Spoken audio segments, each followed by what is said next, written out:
What is up, everybody, and welcome back to my channel. So I know it's been a couple weeks since I've made a video, and that is because I have been focusing purely on the market itself. There is an infinite amount of opportunity happening in the market right now, and I'm trying to make sure I am capitalizing on as many of those opportunities as humanly possible. So in this video, I wanted to touch on a few things, just give a general update and a general restructure of my thoughts around the market as a whole, because some of my ideas have changed and some of them have stayed the same. So in general, if you're just looking at cryptocurrency prices, Bitcoin is now sitting at about $70,000. And since my last video, Bitcoin actually hit its new all-time high, I believe, of around $71,123. So that is a brand new Bitcoin all-time high, which is crazy to see. And funnily enough, this is the first time Bitcoin has ever hit its all-time high before the Bitcoin halving. Now, the Bitcoin halving is slated to take place next month in around 18 to 20 days.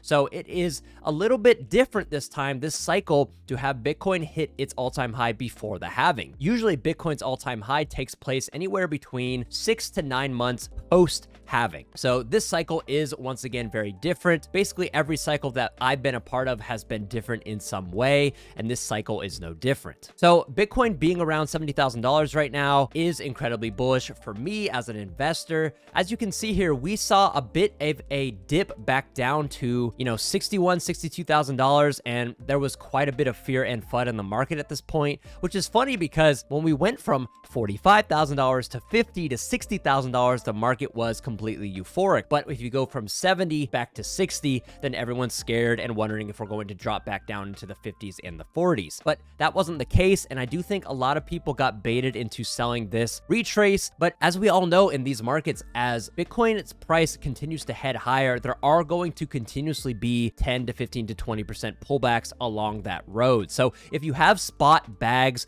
of Bitcoin or Ethereum or different altcoins, then I would highly recommend, not looking at the charts too often, because you don't want to get baited into selling your bags at some sort of local retracement dip, instead of just having a bag of coins that you have high conviction in that you're willing to hold for the next 6 to 12 months before things really take off. And that is still my thesis and still my conviction, is that the market is still very much hot and very much wants to go higher. And so if that is the case and the market does go higher, a lot of us are going to make a lot of money, especially people who are in altcoins. Now, we have to consider that Bitcoin is usually the first mover and is basically the king of the entire market, to where if Bitcoin crashes, altcoins are going to crash even higher. If Bitcoin pumps in price, altcoins will follow, but they might not have their euphoric altcoin season phase where, Solana's doing a 5x and Avalanche is doing a 10x and Uniswap and whatever altcoins that you hold are doing 10, 20, 50x's until much later in the cycle. This might be Bitcoin for quite a while. And I think that can be a good thing, because if Bitcoin can establish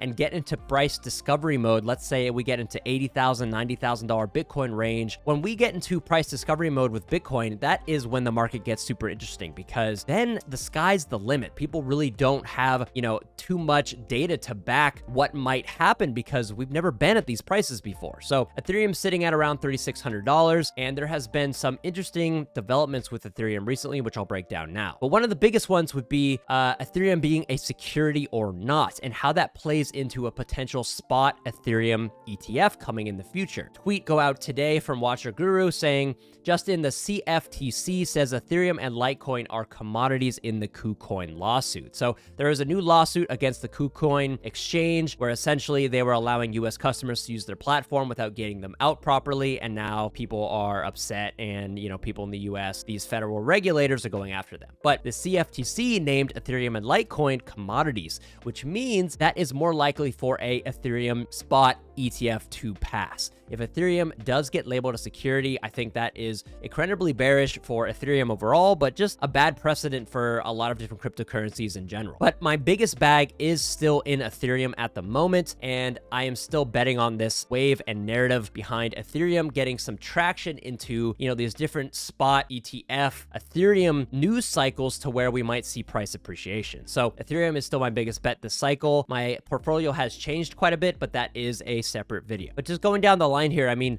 quite a few coins have done decent over the past, few months, and quite a few people are starting to get a little bit antsy, I think, in the market and trying to figure out when they want to start taking profits. But for me, I'm not going to be taking profits until Bitcoin is well past its all-time high and chilling in price discovery mode. And then at that point, that's when I can start to kind of think, okay, maybe I need to start trimming profits here and there. So in terms of crypto, I'm still very much bullish on this year. The Bitcoin halving, once again, is taking place next month. So we do need to consider the fact that historically, after the Bitcoin halving takes place, usually there is a dip in price for Bitcoin as the market kind of treats it as a sell the event type of play. And then anywhere from, 3 to 6 to 9 months post Bitcoin halving, that usually historically is when we see some sort of crazy Bitcoin bull run to where, there's a lot more demand than supply, therefore price go up. So let's take a look at a bunch of different NFT collections and how they're doing, because NFTs have definitely taken a back seat in terms of just overall price appreciation in general. I think people are very much more interested in how liquid and fast and aggressive you can make gains with coins. So whether that's meme coins or small cap crap coins, or just different altcoins and spot altcoin bags, or just Bitcoin and Ethereum, those can be much more attractive than NFTs in general, to where, you have to list, you have to wait for a buyer. Sometimes the price is pretty stagnant. Sometimes the price is just a slow bleed to zero, and people are just sick of that and don't really want to hold those bags. A few very clear winners are going to be Pudgy Penguins at 13 ETH. Bored Ape Yacht Club, their Genesis collection is at 13.6 ETH. So I mean, if you had asked me, a year or two ago, if I ever thought Bored Apes would go back to 13 ETH, I probably would have told you no, but here we are.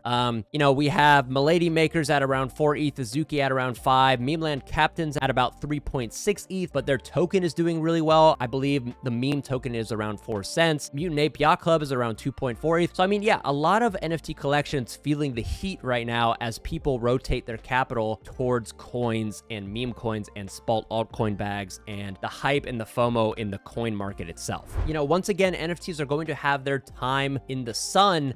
Whether that takes shape in the collections that you hold is anyone's guess. Is capital going to rotate from Bitcoin to ETH to altcoins into NFTs, into the, top 10 NFTs, or, maybe more degen plays where they're free mints and new projects and all that stuff? I don't know. That could be anyone's guess. But I do think there are a few really solid projects on this list still that are great holds that I would love to hold. Pudgy Penguins, Memeland, those are the type of projects that I really like, with really great founders who are doing really cool stuff. Something else I wanted to touch on is going to be Blast Gold, which is a new development in the Blast ecosystem. If you had bridged ETH over to the Blast network, you would be accumulating points here. As you can see, I have 9.1 million points and 56.74 Blast Gold. So as you can see here, my 56 Blast Gold is roughly equated to around 2 million points. So right now, everyone is kind of freaking out over, oh my God, I need to get more Blast Gold. I need to get more Blast Gold. And I do think that is going to be a huge way for people who didn't bridge early in the Blast network to get as many points as possible. So Blast Gold you get by interacting with the dApps,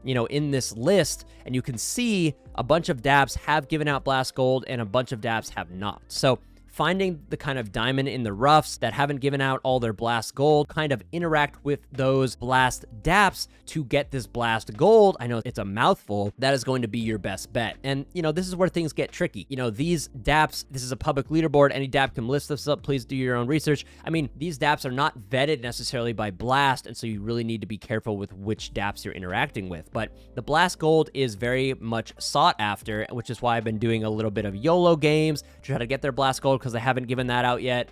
I've been doing some bridging and stuff and using ThrusterFi, which is the main DEX on the Blast network, which is giving me Blast Gold. Those are the different opportunities that I'm looking for. And then when it comes to multipliers are coming out on 4/1. So you very much want to be cognizant of the multipliers that are going to come out, because that's how this multiplier is going to go up, and that's going to give you an exponential more amount of points coming in for your Blast airdrop down the line. So multipliers and Blast Gold is the entire narrative on Blast. Blast right now. And I do think Blast is starting to pick up more and more steam. We've had a Blast GameFi game called Crypto Valleys come out and do really well. I made a ton of money trading that.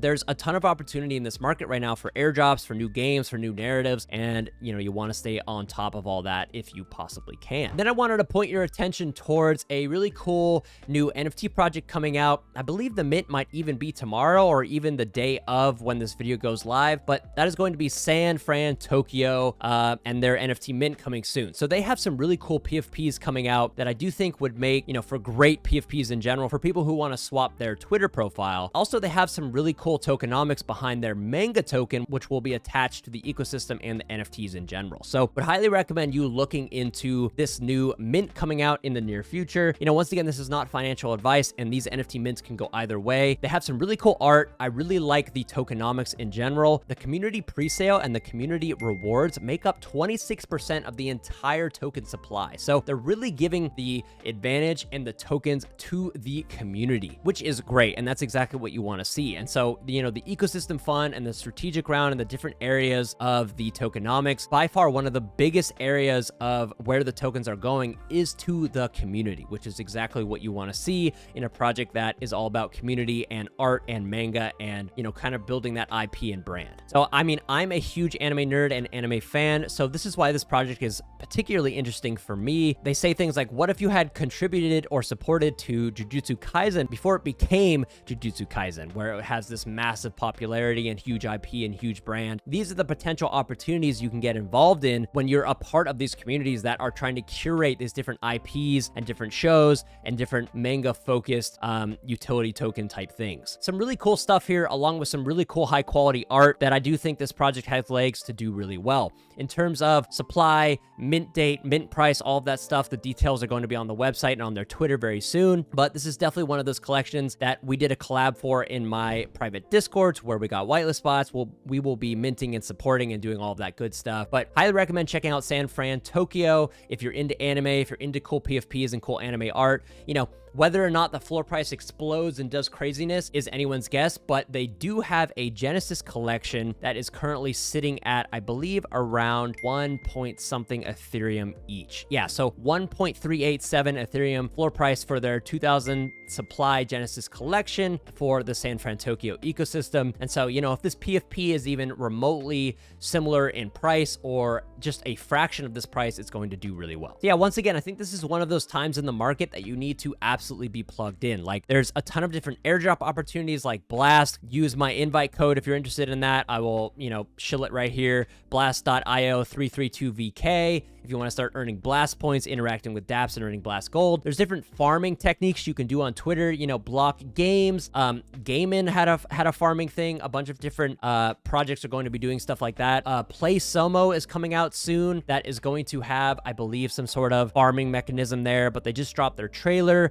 which looks great. It's going to be a mobile sort of Pokemon capture game. There's an incredible amount of opportunities in this space, whether it's just holding altcoins or Bitcoin and Ethereum or farming airdrops or, making trades or, buying and selling meme coins and doing day trading and stuff like that. Cryptocurrency is crazy. There's tons of opportunity. If you're looking to get involved with as much of that opportunity as possible, would highly recommend checking out my Discord in the description below. We're getting access to pre-sales. We're getting access to custom trading bots that help you trade. We're getting access to all of the best stuff you can possibly imagine with all of the whitelists and early access opportunities. Those are the type of groups you want to be involved with during these bull runs because they give you a huge advantage. And, I am biased, but I also work really hard for my group, and we try to get as many opportunities as we possibly can for the folks in there. So I hope you guys enjoyed this video. Stay up to date, stay alert, watch channels like mine, be on Twitter, get in Discords, farm your airdrops, hold your bags. I do think this year is going to be absolutely crazy for the cryptocurrency space in general, and I don't think you should miss it. I hope you guys enjoyed this video. Make sure to hit that like button if you did, and I'll see you guys in the very next one. Peace.